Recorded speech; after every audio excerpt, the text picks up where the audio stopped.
여호수아 2장 1절.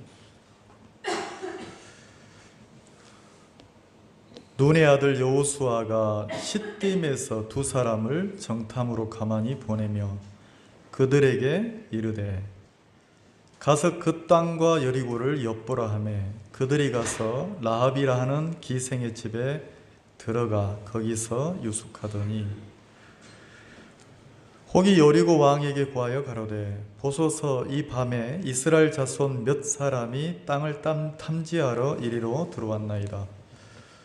여리고 왕이 라합에게 기별하여 가로되 내게로 와서 네 집에 들어간 사람들을 끌어내라. 그들은 이 땅을 탐지하러 왔느니라. 그 여인이 그 두 사람을 이미 숨긴지라. 가로되 과연 그 사람들이 내게 왔었으나 그들이 어디로서인지 나는 알지 못하였고 그 사람들이 어두워 성문을 닫을 때쯤 되어 나갔으니 어디로 갔는지 알지 못하되 급히 따라가라.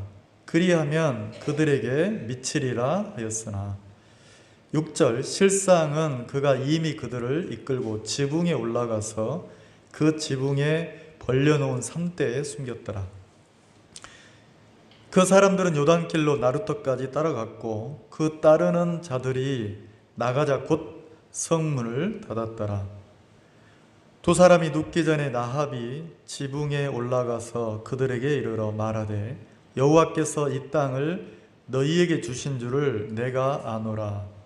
우리가 너희를 심히 두려워하고 이 땅 백성이 다 너희 앞에 간담이 녹나니 이는 너희가 애굽에서 나올 때에 여호와께서 너희 앞에서 홍해 물을 마르게 하신 일과 너희가 요단 저편에 있는 아모리 사람의 두 왕 시돈과 옥에게 행한 일 곧 그들을 전멸시킨 일을 우리가 들었습니다. 우리가 듣자 곧 마음이 녹았고 너희의 연고로 사람이 정신을 잃었나니 너희 하나님 여호와는 상천하지의 하나님이시니라. 11절까지만 읽었습니다. 나중에 여러분들이 여호수아서 2장을 한번 읽어보시면 좋겠습니다.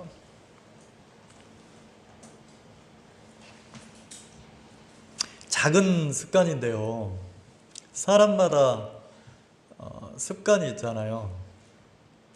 근데 이제 습관이라는 것은 그냥 되는 게 아니고 여러 번 계속 반복해서 그걸 할 때 내 습관이 되는 거잖아요. 그래서 습관을 고치면 이제 삶이 바뀌고 이러는 건데 제가 이제 의도적인 습관을 하나 자꾸 기르는 게 있어요. 의도적인 습관을 기른다는 표현 이해가세요?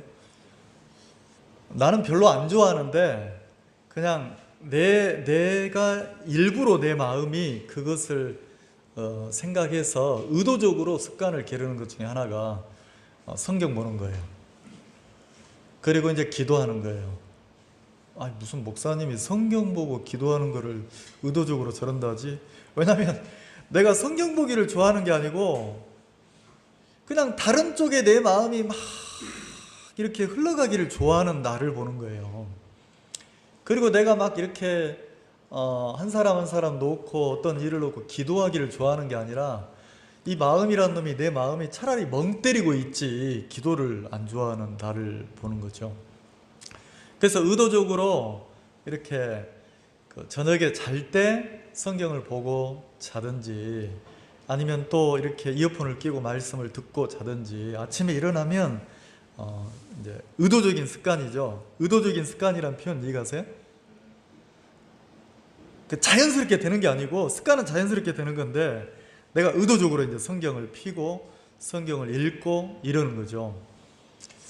그래서 이제 그런 습관을 좀 일부러 그렇게 하는 거죠. 그러다 보니까 삶 속에 일어나면 성경을 대하고 이렇게 하고 그리고 이제 저는 뭘 좋아하냐면 산책을 좋아해요.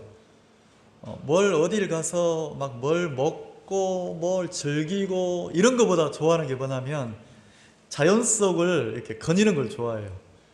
이렇게 들을 걷든지 산을 걷든지 둘레길을 걷든지 이렇게 이제 걷는 걸 참 좋아하는데 걸으면서 이렇게 도란도란 상담을 하든지 혼자 걸을 때는 읽었던 말씀을 자꾸 되풀이해서 생각하고 묵상하는 거죠.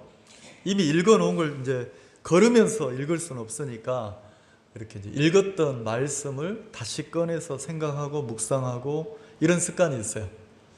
그것도 이제 의도적인 습관인데, 그래서 1시간 강의를 하려면 이거를 막 몇 날 며칠을 그걸 묵상할 때가 많아요. 그래서 의도적인 습관을 자꾸 길러서 생활하는 게 많은데, 그리고 이제 제가 또 하나 의도적인 습관이 뭐냐면, 저는 집을 나설 때 우리가 여러분들이 아침에 여러분이 살던 집 문을 열고 나왔잖아요. 저도 이제 내 집에서 내 몸이 이렇게 나갈 때 어떤 습관이 있냐면 가지런하게 정리정돈을 하는 습관이 있어요. 뭐 내가 뭐 이렇게 거하는 방이 그냥 뭐 코딱지만 해도 그래도 이렇게 막 이렇게 어지러지고 이러잖아요. 그래서 일어나면 이불을 깔끔하게 정리정돈하고, 아니면 겨울에는 따뜻하게 펴놓고, 그리고 될 수 있으면 정리를 하고, 그리고 이제 설거지통에 설거지가 있으면 그걸 꼭 설거지를 해놔요. 설거지를 해서 탁 정리를 해놓고, 그리고 이제 문을 열고 집 밖으로 나가요. 그것도 이제 뭐냐, 의도적인 습관이거든요. 왜 그렇게 하냐면 언젠가부터 제가 이제 의도치는 않았는데 한번 제가 큰 사고를 겪은 적이 있어요. 큰 교통사고를 겪은 적이 있어요. 그때 이제 저는 무슨 생각을 했냐면, 제가 이렇게 딱 기절을 하면서 내가 이렇게 내 인생이 끝나는가 보다, 이 시점에 간 적이 있어요. 그리고 이제 이렇게 의식이 돌아보니까 제가 살았더라고요. 살았는데 나는 어떤 생각을 했냐면, 내가 이제 너무 교통사고가 크게 났으니까 내가 이렇게 장애자가 됐겠다. 왜냐면 막 피가, 목 뒤로 피가 끈적끈적 뜨거운 피 있잖아요. 뜨거운 피가 막 이렇게 계속 흘러내리는 거예요. 근데 이제 이 피부에 너무 뜨겁다 싶을 정도로 뜨거운 피가 막 내리니까 내가 이제 머리가 터져가지고 이렇게 됐나 보다, 이런 생각을 했어요. 나중에 보니까 이제 그 탕수육 국물이 이제 막 이랬는데, 근데 이제 어쨌든 그런 일을 한번 딱 만나면서 무슨 마음이 딱 들었냐면, 언젠가 내게 죽음이 닥쳐오겠구나, 이 생각이 들었어요. 뭐 사고가 나든 병이 들든 어쨌든 내가 살아가는 내 인생에 죽음이란 게 멀리 있는 게 아니고 아주 가까이 있구나. 그러면 내 원대로 되는 게 아니라 어느 날 죽음이 찾아와서 그냥 한순간에 내 인생이 끝점, 이 말 이해가십니까? 딱 끝나겠구나, 이런 생각이 들더라고요. 그래서 어떤 분들은 뭐 인생 뭐 있어? 인생 뭐 별거 없잖아. 먹고 마시고 즐기자. 이렇게 하는 사람도 있던데, 저는 그렇게 생각이 안 됐어요. 내가 계속 살 수 있는 게 아니구나. 언젠가 내 인생의 끝점이 찾아오는구나. 근데 그날은 멀지 않고 아주 가까이 있구나, 이런 마음이 들었어요. 그래서 이제 그날 이후로 어떤 습관이 생겼냐면, 내가 오늘 집을 나서면 다시 이 문을 열고 내가 들어올 수 있을까? 이 생각을 하는 거예요.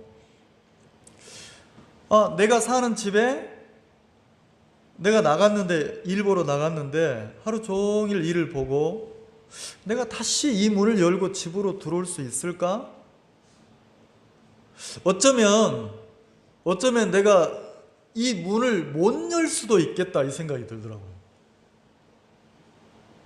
그러면 내가 어느 날 죽음이 내게 찾아와서 내가 사는 내 집 문인데 내가 그 문을 열고 들어가지 못한다면, 내가 죽고 나면 내 가까이 있는 사람들이 이제 내가 살았던 삶들을 볼 거 아니에요.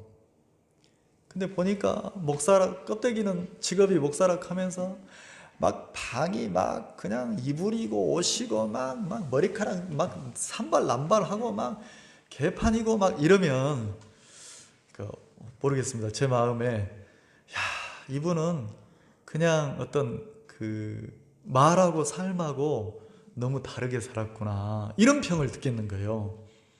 그래서 내가 뭐 좋은 평을 듣자 뭐 이런 목적은 아니지만, 그냥 죽음이 내 마음에 이렇게 가까이 있다는 생각을 하니까, 내가 이 문을 다시 열고 들어올 수 없다 이 생각을 딱 하니까, 작은 일이지만 삶의 습관이 뭐냐면 정리정돈을 이렇게 하게 되더라고요. 그래서 이불도 좀 이렇게 반듯하게 딱 해놓고, 그리고 내 방을 좀 정돈을 해놓고, 집안도 나갈 때 좀 정돈을 해놓고, 이렇게 하는 습관이 생겼어요.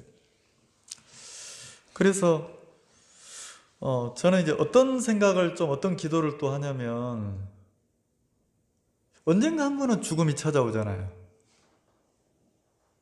근데 이 노후도 찾아오고 죽음도 찾아오는데, 내가 그런 기도가 되는 거예요.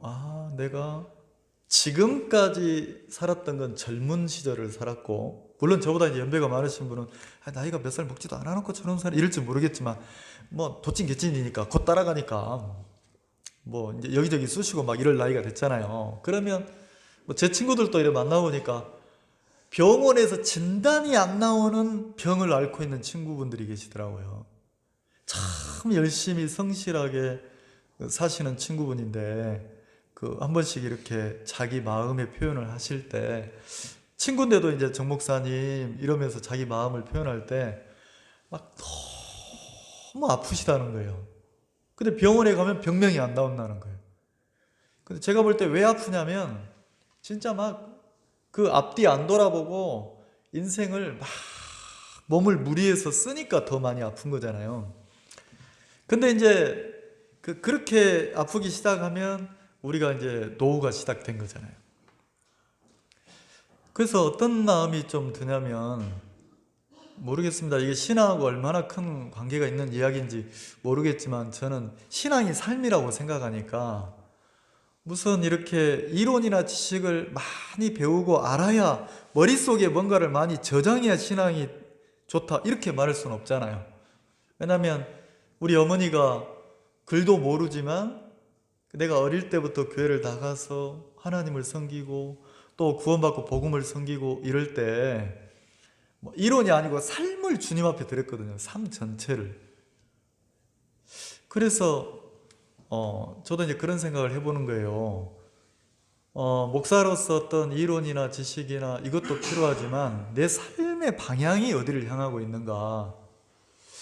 그래, 그러면 나도 이제 얼마 남지 않았다는, 지금까지 살아온 날이 많고 남은 날이 얼마 없다고 생각하면, 그리고 이 남은 날이 파릇파릇하고 젊었을 때가 아니고 이제는 골골이 뭐 10년이라고 점점점 아파야 될 나이잖아요. 그러면 내가 마지막에 하나님 앞에 소원이 있다면, 내 이렇게 노년이나 노후가 좀 이렇게 덕스러웠으면 좋겠다 이 마음이 드는 거예요. 품위 있게 인생을 마무리하고 싶다. 내 인생을 좀 이렇게 구질구질하게 막 이렇게 인생을 마무리 지어가는 게 아니고 품위 있게 마무리를 지어가는 거 있잖아요. 더 젊은 표현을 하면 인생을 좀 멋지게, 어떻게 해요?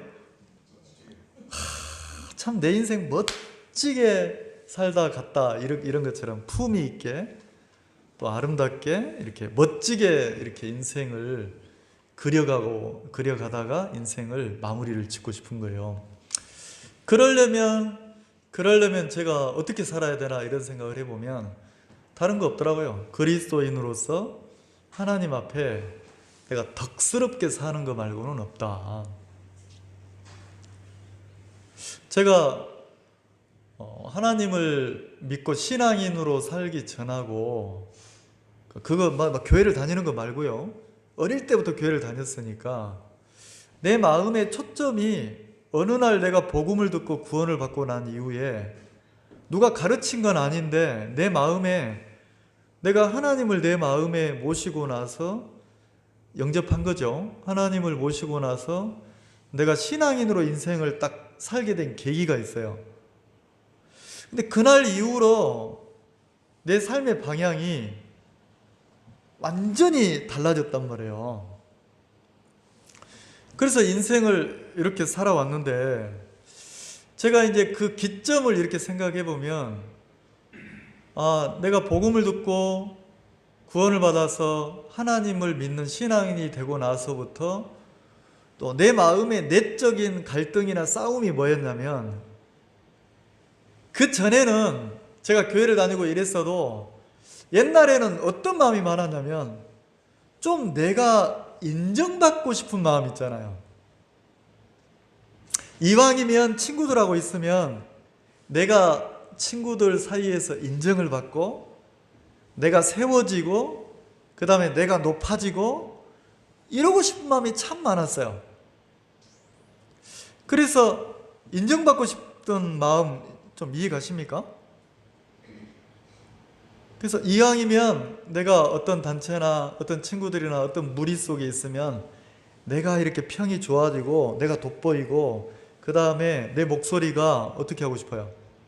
있는 듯 없는 듯 이게 아니고, 내 주관을 내세우고, 이걸 내세워서 내 주관대로 단체를 이끌어가고, 막 이런 삶을 많이 살았다는 거죠.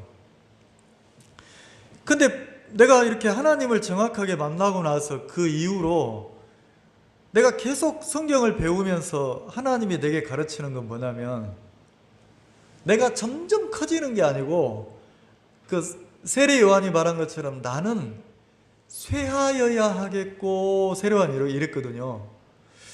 그래, 내가 지금까지는 나를 높이고 세우고 인정받고 내가 부각되는 이렇게 그런 마음을 가지고 살았는데, 내가 진짜 하나님을 만나서 하나님 신앙을 배워서 믿음을 배워서 하나님 앞에 인생을 살아보니까, 하나님은 나를 뭐 하냐면 내 껍질을 벗기고 내 마음을 이렇게 금이 가게 하고 내 마음을 깨뜨리고, 내 마음을 깨뜨렸다 이런 표현이 뭐냐면, 내 마음이 견고하게 탄탄하게 내 마음을 바탕으로 살다가 내 마음이 금이 가고 깨지기 시작하는 거예요. 내가 결코 믿을 만한 사람이 아니구나. 내가 결코 나를 막 내세우고 나타내고 이래야 될 사람이 아니구나. 내가 막 나를 주장해야 될 사람이 아니고, 어느 순간 시점이 지나가니까, 왜 남의 평가 있잖아요. 남이 나를 아무리 착하다 선하다 바르다 해도 그 영향이 의미가 없고, 이제 내가 나를 보기 시작하는 거예요. 내가 내 자신을 보기 시작하니까, 내가 진짜 믿을 만한 사람이 아니네. 내가 나를 보니까 내 마음이란 놈은 나를 세워주고 인정해주고 나를 높여주는 걸 너무 좋아하는 거예요. 그리고 내 마음은 어떤 계산을 많이 해요? 손익계산을 많이 하는 거예요. 손익계산이란 말 이해가세요? 돈이 걸린 문제면 형제라도 부모라도 어떻게 합니까? 그러니까 이 손익계산을 참 많이 하는 나라는 거죠. 그래서 세월이 이제 이렇게 하나님을 믿는 신앙인으로 인생을 살아보니까, 교회를 다니는 사람 말고 신앙인으로 인생을 살아보니까 이제 몇십 년이 이렇게 지나서 내 자신을 보니까, 하나님이 나를 이렇게 보게 하시고, 그리고 나를 이렇게 깨뜨리시고 무너뜨리시고 이러면서 나를 계속 그 세례요한처럼 쇠하게 하시는 거예요.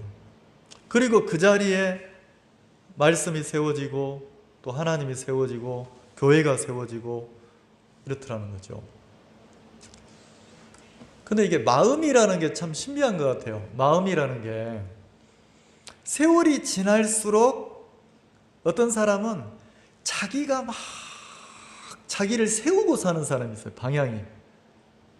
세월이 지날수록 자기가 세워지고, 그 다음에 자기가 강해지고, 막 그 집착이 강해지고 이런 사람이 있다는 거죠. 그래서 어떤 사람들 틈바구니에 들어가서 얘기를 나눠보면 평상시에는 괜찮아요. 평상시에는 괜찮은데 술이 한 잔 들어가고 술이 취하고 이러면 그 사람 마음이 나오잖아요. 그럼 그때부터는 누가 옳다가 나면 자기가 옳다가 하고 막 자기 아니면 세상이 안 돌아갈 것 같고, 그리고 또 뭐라고 술 한 잔 먹으면 막 그 주장하는 게 나는 막 이러거든요. 나는. 누구는? 나는. 그러니까 아무도 건드릴 수 없는 자기를 막 이렇게 얘기하는 거예요.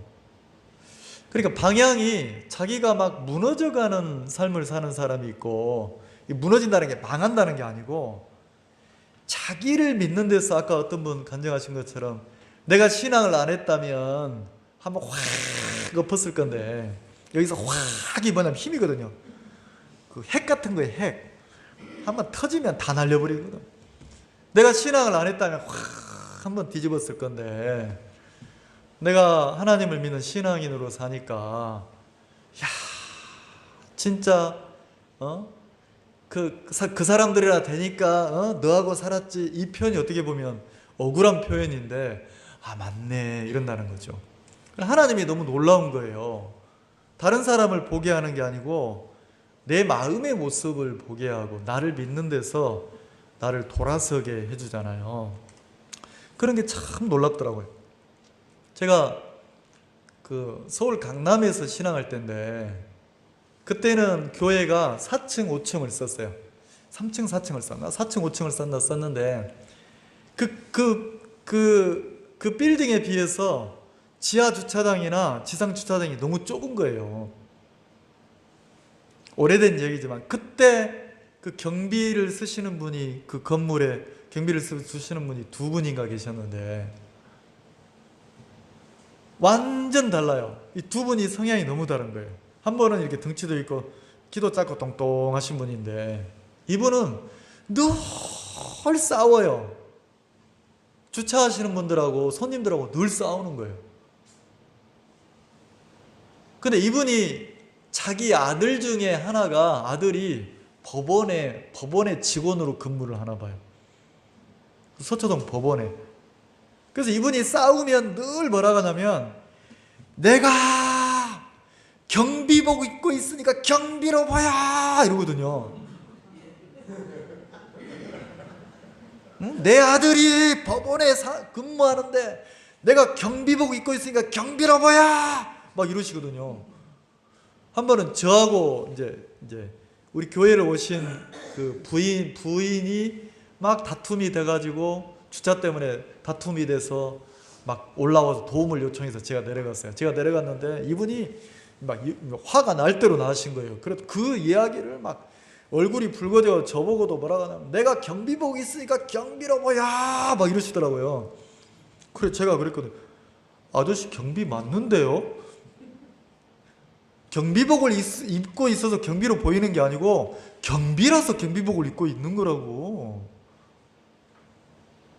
아니 무슨 건물주도 아니고 경비 보시는 분이 왜 그렇게 자꾸 마음을 높이고 이러시냐고 이랬더니 막 죽을락 하더라고요. 경비 맞잖아요.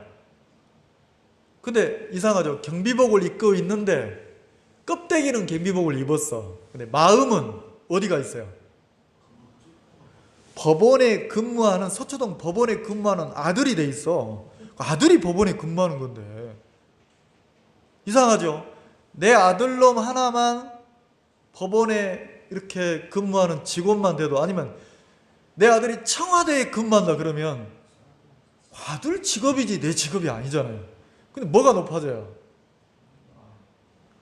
그 의미도 없는데 거기에 끈을 두어가지고 내 마음이 청와대로 가는 거예요. 내 마음이 법원으로 가는 거예요. 그래서 누구를 높이고 사냐면 자기를 높이고 산다는 거지. 자기를. 근데 이게 내 마음 하나가 높아졌을 때 보여지는 세계가 있고 내 마음 하나가 낮아졌을 때 보여지는 세계가 있어요. 그럼 성경은 뭐라고 하냐면 예수님이 이 천국의 세계가 너무 신비하다는 거지. 이 천국의 세계는, 하늘의 세계는 보아도 보지 못하고 들어도 듣지 못하고 이런대요. 그 표현이 이상하잖아요. 분명히 봤어. 그러니까 하나님은, 주님은, 예수님은 그 사람들에게 차별 없이 보여줬다는 거죠. 하늘의 세계를. 다 들려줬다는 거예요. 근데 보아도 보지 못하고 그랬으니까. 어떤 사람은 그 세계가 보여져서 그 세계를 누리고 사는 사람이 있고, 아무리 보여줘도 그 세계를 못 본다는 거죠. 그 천국의 세계를, 하늘의 세계를 들려주는데 안 들린다는 거지. 왜요? 마음이라는 게 무너졌을 때, 다시 말해서 내 자신에게서 기대가 끝이 나야 이사를 가는 거잖아요. 이 세상의 소망이 끝나야 하늘의 소망이 생기지. 내가 이 세상에 소망을 두고 있는데 어떻게 하늘의 소망이 생기냐는 거죠. 그래서 하나님은 먼저 뭐 하시냐면 나를 믿는 마음을 무너뜨리시는 거예요. 그래서 누구를 많이 보이시냐면, 제가 이렇게 신앙하면서 구원받고 내가 하나님을 섬기고 신앙하면서 목회자로 살면서 내 마음이 진짜 가장 어려웠을 때가 있어요. 그게 2000년도 초반인데 진짜 너무 괴로웠어요. 뭐가 괴로웠냐면, 내가 말씀을 전하고 내가 믿음을 가르치는데 더군다나 내가 자부심이 있는 게 뭐냐면 나는 진리를 만났다. 이 말씀이 진리인데 나는 하나님의 세계를 내가 복음을 가르치고 내 인생을 복음 앞에 드렸다는 자부심이 있었단 말이에요.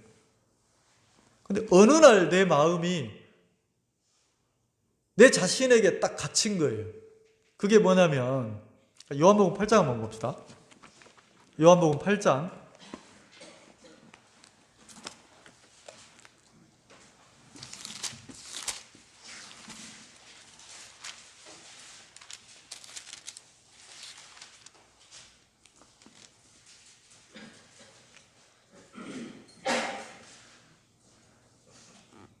8장 32절 찾으셨습니까?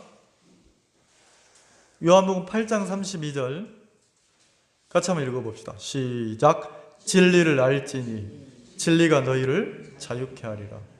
요한복음 8장은 간음하다가 현장에 잡혀온 여자, 반드시 돌로 쳐 죽여야만 되는 그 여자 이야기가 나오고, 그 여자가 진리를 만나서, 예수님을 만나서 자유를 누리는 이야기가 나와요. 그리고 그 이후에 유대인들에 관한 이야기가 나오거든요. 근데 유대인들은 자기들이 진리를 만났고 하나님을 믿는 믿음을 가졌고 아브라함의 후손이라는 생각이 있는데, 그들은 진리가 주는 자유를 누리진 못했어요. 근데 제가 이제 이 말씀을 이렇게 읽다가 내 마음에 깜짝 놀란 게 뭐냐면, 진리를 알지니 진리가 너희를 뭐 한다겠습니까? 근데 그때 제 마음에 뭘 딱 이렇게 봤냐면, 나는 진리를 만났고 진리를 가르친다고 하는데 내가 자유한가? 내가 내 자신에게서 벗어나서 자유한 사람인가? 아니면 내가 세상에서 벗어나서 세상에 자유한 사람인가? 내가 형편들로 인해서 자유한가? 이런 그 스스로 질문이 왔어요. 근데 내가 막 자유한 게 아니고, 차라리 내가 신앙을 안 했으면, 자연인으로 살았으면 더 좋았겠다. 어떤 사람이 이게 예수 믿고 신앙을 하니까 어떤 사람이 그렇게 이야기한다고 하잖아요. 자기는 인생 마음대로 살다가 죽기 딱 직전에 예수님 딱 믿고 천국 가고 싶다는 거지. 그러면 나머지 인생은 뭐하고 어떻게 살고 싶다는 거예요? 예, 거기서는 지 맘대로라고 표현해. 지 맘대로 살다가 천국 가고 싶다는 소리잖아요. 근데 이제 제 마음에도 내가 진짜 예수님을 믿어서 내가 신앙인으로 인생을 살면서 내가 신앙하지 않는 사람보다 더 자유한가? 내가 더 행복한가? 이런 내 자신을 돌아보니까 나는 입으로는 말을 해요. 입으로는 내가 믿음을 가졌다. 내가 진리를 만났다. 나는 행복하다. 나는 자유하다. 입으로는 말을 하는데 실제 내 마음은 내가 교회 안에 살면서 내가 너무 많은 것에 매이고 갇히고 내가 자유가 없는 거예요. 사람들 눈치가 보이고 내가 막 형편의 눈치가 보이고 내 자신의 연약함이나 못난 것에 매이고. 자, 요한복음 8장 1절 한번 봅시다. 내가 또 매였던 게 이거예요. 로마서 8장 1절. 죄송합니다. 로마서 8장 1절 한번 봅시다. 사도 바울이 뭐라 했냐면 같은 의미의 이야기인데 진리를 알지니 진리가 너희를 자유케 하리라. 이거는 예수님의 이야기고, 정확하게 다메섹에서 예수의 영을 만났던 사도 바울은 복음을 전하고 나서 진리를 가르칠 때 뭐라고 가르쳤냐면 이렇게 가르쳤어요. 너희들이 구원받고 거듭났다는 것은 단순히 죄가 없어진 차원이 아니다. 그러면서 로마서 8장에는 이렇게 표현을 했단 말이에요. 믿음이 뭐냐? 진리 안에 들어온 것인데, 그럼 진리 안에 들어왔다는 게 뭐냐? 믿음을 가졌다는 것이다. 그럼 믿음을 가졌다는 건 뭐냐? 이걸 설명한 게 로마서 8장 1절이란 말이에요. 같이 한번 읽어봅시다. 시작. 그러므로 이제 그리스도 예수 안에 있는 자에게는 결코 정죄함이 없나니. 자, 내가 정확하게 십자가에서 내 죄가 영원히 씻어져서 그 믿음이 왔을 때 내 죄가 끝이 나고 나는 이제 하나님의 자녀가 되는 거잖아요. 그리스도 밖에 있다가 그리스도 예수 안으로 내가 들어온 사람이 됐잖아요. 그러면 내 죄가 끝이 났다. 나는 이제 하나님을 믿는 사람이 됐다. 하나님의 자녀가 됐다. 이런 이론이 아니고 실제 그리스도 예수 안으로 내 마음이 옮겨지면, 서두에 마음이 무너지면, 나를 믿는 마음이 깨뜨려지면, 이상하죠? 내가 나를 믿는 마음이 깨지면, 나를 높이고 세우는 마음이 깨지면 내 입에서 나를 세우는 소리를 합니까? 나를 낮추는 소리를 합니까? 내가 무너진 소리가 안 나옵니까? 제가 강남에서 이렇게 신앙할 때 아주 친했던 형제님이 있어요. 그리고 그 자매님도 굉장히 친하게 가까이 가족처럼 지냈던 분인데, 이분은 우리나라 하여튼 유명한 무슨 먼들의 김 그 선생님처럼 디자이너예요. 디자이너인데 백화점에 자기 브랜드를 여러 코너를 가지고 있는 분이에요. 근데 이분이 교회 안에서 이렇게 신앙을 하시는데 그 사무실에 놀러 오라고 해서 백화점에 놀러 오러 갔어요. 그 아들이 본부장으로 일을 하시는데 아들하고 같이 이렇게 일을 하시는 그 사무실에 놀러 오러 갔더니 기가 막힌 광경을 봤어요. 마침 거래처 사장님이 오신 거예요. 두 분이.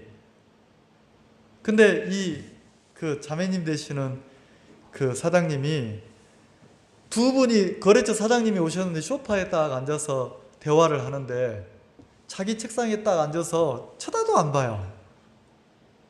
그리고 아들이 딱 앉아 있는데 그거는 이렇게 하라고 해라. 그건 안 된다고 전해드려라. 그러면 그 부장되는 아들이 그 사장님이 그러는데 그거는 그렇게 하면 안 된다고 하네요.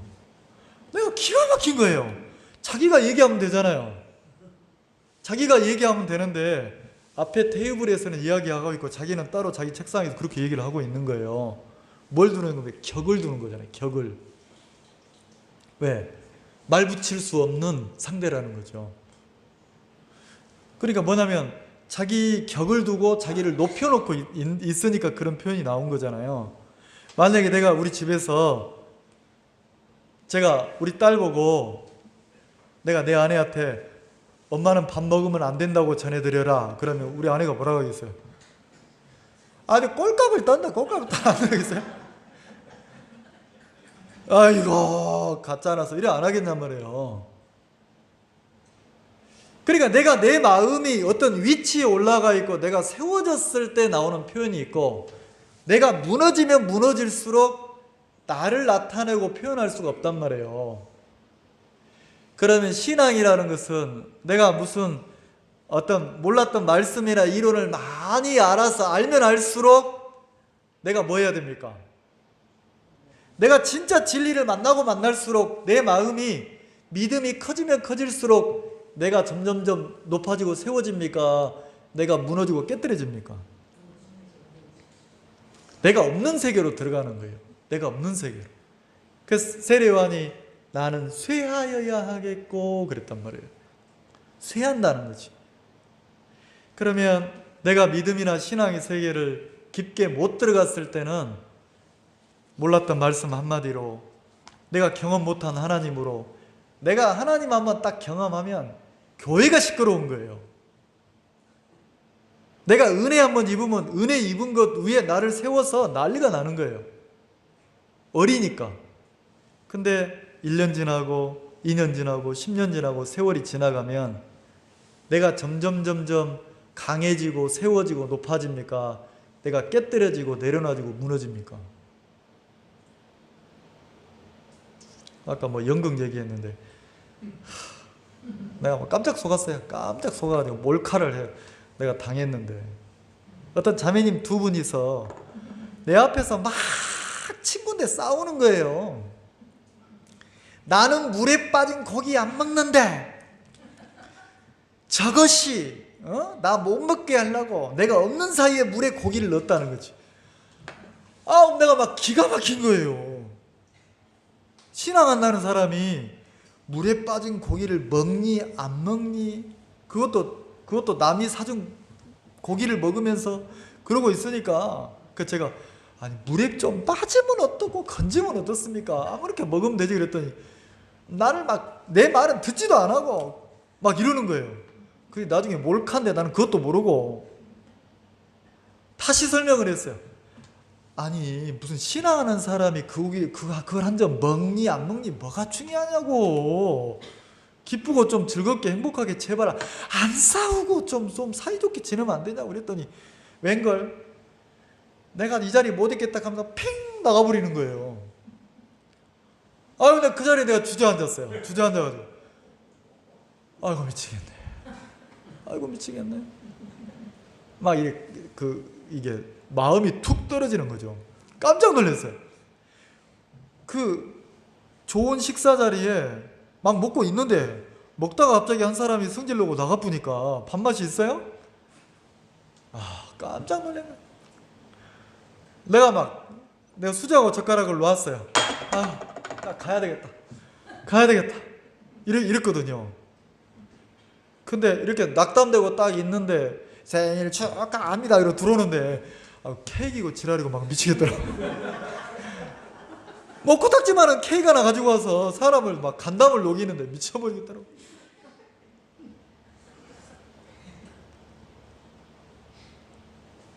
그게 이제 그 연극이라 다행이지 만약에 연극 아니고 진짜 그렇게 싸우는 사람 있습니까 없습니까?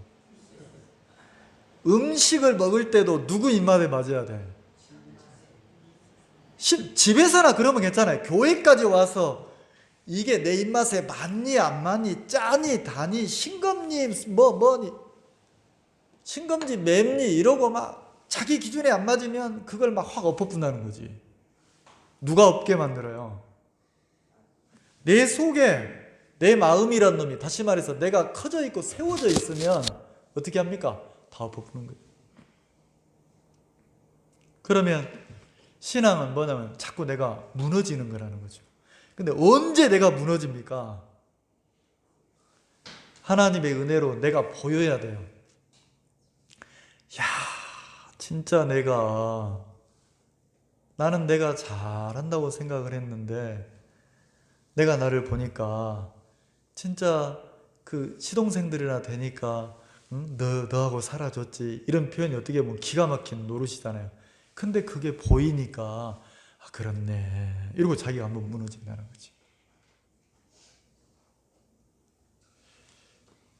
여기 나는 이제 이 본문에 보면 여호수아 2장인데 나는 어떤 마음이 드냐면 세월이 지날수록 어떤 사람은 그 자기 마음이 표현되는 거잖아요. 세월이 지나면 지날수록 자기가 무너지고 깨지고 자기가 이렇게 부인돼 가지고 무너진 자의 마음이 있어요.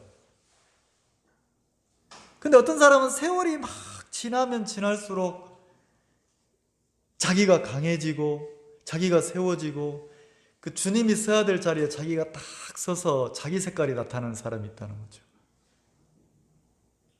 그러니까 내가 경비복 입고 있으니까 경비로 봐야 경비 맞는데 경비복을 입고 있는데 마음은 뭐가 돼 있어요? 경비가 아니라 마음이 진짜 경비가 돼서 오시는 손님들을 반갑게 맞이하고 우리 건물에 찾아오시는 손님들이 편안하게 하고 그러면 은혜를 입을 건데 마음 하나가 안 무너지니까 안 내려가지니까 막 소리 지르고 싸우고 이런 사람이 있더라는 거죠. 교회는 성경에 뭐라 하겠냐면 교회는 세상과 다르다겠어요.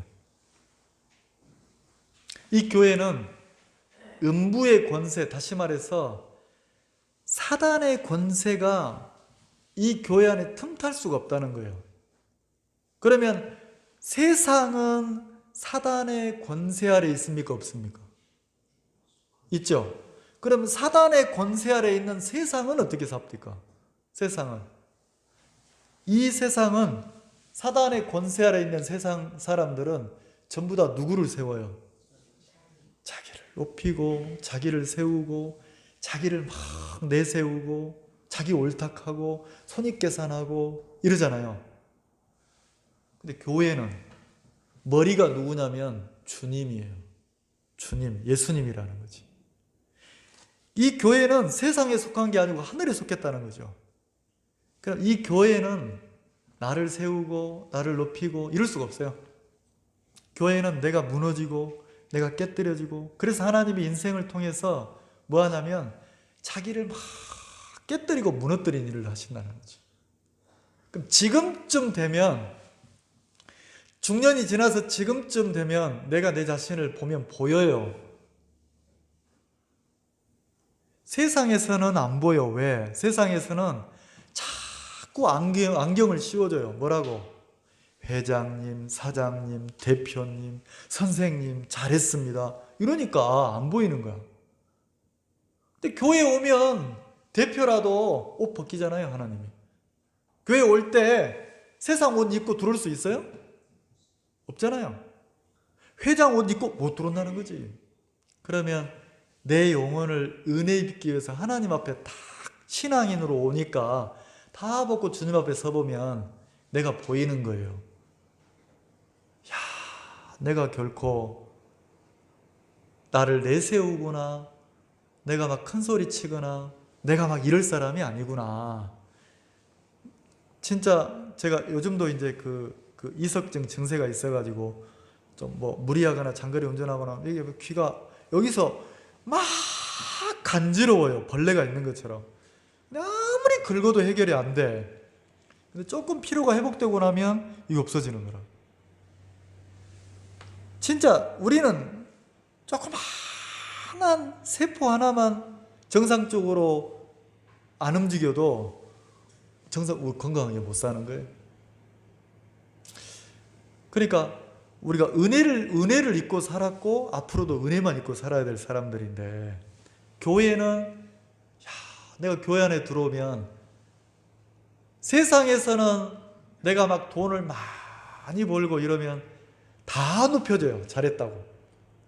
근데 교회 오면 돈 많이 벌었다고 하면 누가 인정해줘요?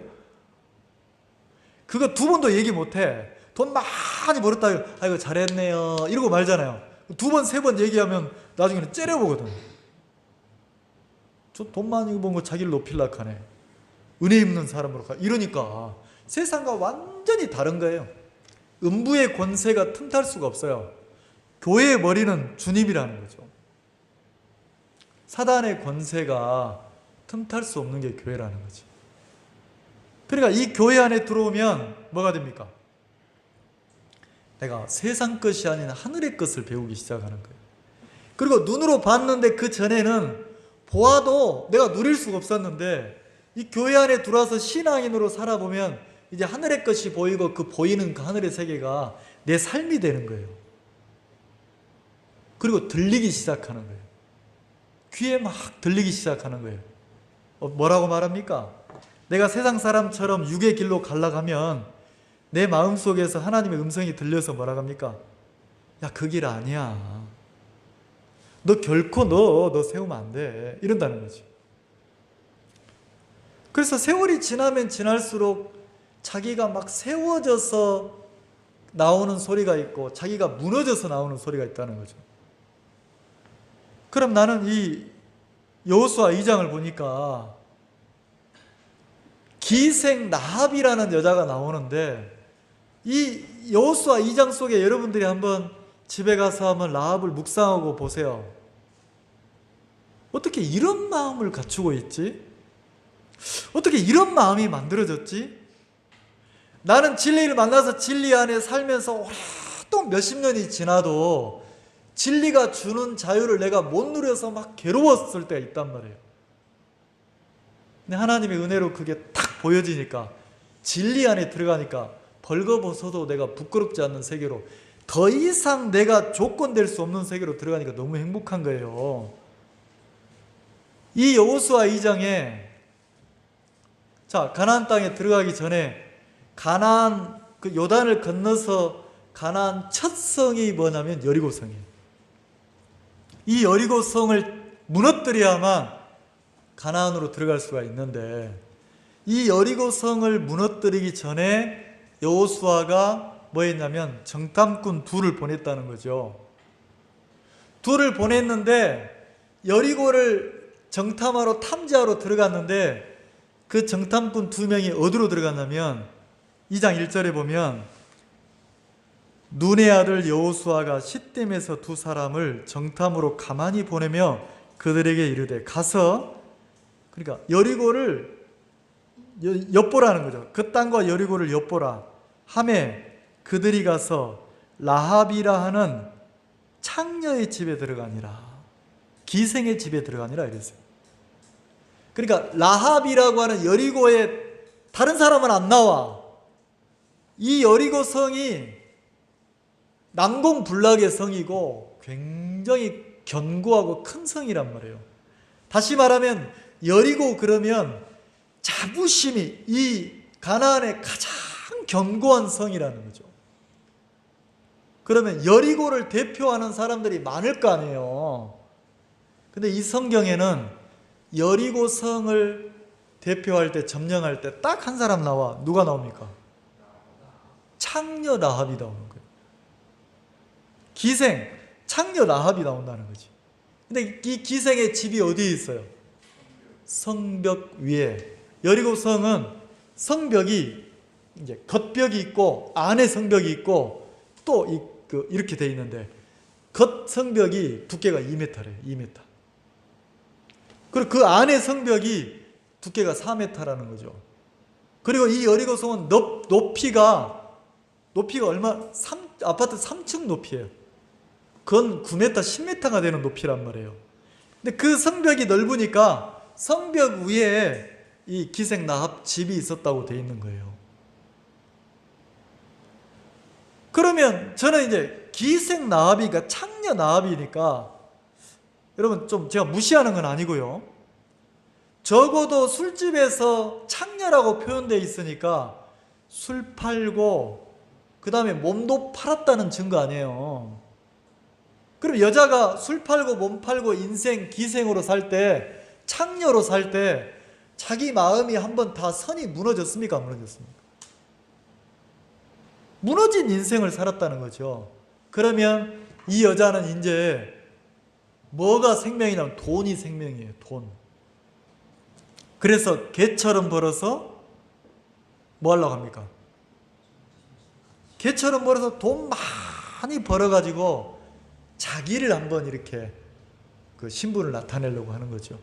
근데 이 여자 마음을 보면 어느 누구도 이 하나님을 향해서 마음을 열지 않는데 이 여호수아 2장의 기생 라합은 하나님을 향해서 마음이 무너졌어요. 그리고 그 하나님을 향해서 모든 사람들이 그 6장 한번 봅시다. 6장 1절.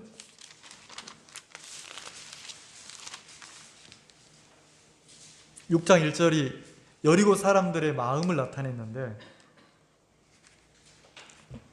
같이 한번 읽어봅시다. 시작. 이스라엘 자손들로 인하여 여리고는 굳게 닫혔고 출입하는 자 없어요. 자, 이스라엘 자손들로 인하여. 자, 누구 때문에? 네, 이스라엘 사람들 때문에. 다시 말해서 여호수아와 이스라엘 사람들로 때문에 여리고가 뭐 했다고요? 굳게 닫혔어요. 성문이 4m, 2m니까 성문이 얼마나 두꺼운지 모르겠는데 그 성이 굳게 닫혔어. 굳게. 그리고 출입하는 자가 있어요, 없어요? 근데 이 2장의 라합은 그 성 안에 사는데 그 정탐꾼을 향해서 이미 뭐라고 표현됐냐면, 자, 2장 9절 한번 봅시다. 2장 9절. 그 8절에는 라합이 지붕에 올라가서 정탐꾼에게 말을 했어요. 뭐라고 말했냐면 9절에 말하되 여호와께서 이 땅을 너희에게 주신 줄을 내가 아노라. 이 라합이 정확하게 마음에 아는 사실이 있어요. 이 땅, 이 여리고 성을 철옹성이고 난공불락의 성이지만 굳게 닫혔지만 이 여자의 마음에는 하나님이 이 여리고 성을 누구에게 줬다는 거예요? 네, 이스라엘 백성들에게 줬다는 거죠. 그러면 자기 눈에 보기에 여리고 성이 견고하지만 이미 라합의 마음에는 여리고가 멸망했고 무너졌고 가치가 없는 성이라는 거죠. 그 성에 살고 있는데 그 성에 소망을 두고 삽니까? 하나님께 소망을 두고 삽니까? 간담이 녹았다는 거예요. 정확하게 알았다는 거죠. 그래서 우리가 너희를 심히 두려워하고 이 땅 백성이 다 너희 앞에 간담이 녹나니. 녹았다는 거예요. 나는 이 표현들이 너무 놀라운 거예요. 간담이 녹나니. 그리고 11절에도 우리가 듣자 곧 마음이 녹았고 정신을 잃었고 간담이 녹았고 간쓸개가 녹았고 마음도 녹았고 그 다음 뭐도 정신도 녹아내렸다는 거지. 그러면 이스라엘 백성들, 다시 말해서 하나님을 향해서 라합의 마음이 다 녹았어요, 안 녹았어요? 정신도 녹았어요, 안 녹았어요? 간담도. 그러니까 이 여자는요, 하나님 앞에 자기가 다 녹아내린 여자라는 거지. 그러면 얼마나 복되냐는 거예요. 내가 녹아내리지 않아서, 내가 세워져서 고통을 당하는데 이 여자는 하나님을 향해서 자기가 다 녹아붙다는 거죠. 그리고 딱 하나, 자기가 다 하나님 앞에 무너지고 나니까 이 여자가 요구하는 게 뭐냐면 청이 있어요. 간청이. 청이 뭐냐면 12절 13절에 그러므로 청하노니 내가 너희를 선대하였으니 너희도 내가 너희를 이렇게 숨겨줬으니까 너희도 이 성을 무너뜨릴 때 우리 가족들을 나에게 속한 사람들 생명을 기받아 바라는 거죠. 그래서 우리 생명을 죽는 데서 건져내기를 12절 13절에 보면 우리 생명을 죽는 데서 건져내기로 이제 여호와로 맹세하고 진실한 표를 내라. 이 여자가 삶의 초점이 어디에 있습니까? 네, 생명에 있어요. 생명. 그 생명은 하나님 앞에 은혜를 입어야만 된다는 거기에 초점이 가 있다는 거죠. 자기 생명과 자기 가족들의 생명에 초점을 딱 두고 있더라는 거죠. 근데 이 마음은 어디서 만들어지냐면 자기가 녹아져 내린 사람만 거기에 생명의 초점을 둘 수가 있다는 거죠. 그러면 이 기생나합이 누구냐면 우리예요. 나예요. 그럼 우리의 삶의 초점이나 우리의 삶의 방향이 자기가 이 세상, 여리고성 같은 이 세상에 소망이 끊어지고 하늘의 소망을 둔 사람은 자기 생명과 자기 주변의 가족의 생명 외에는 관심이 없어요. 생명에. 시간이 많이 지나서 여기까지 말하겠습니다. 기도하겠습니다.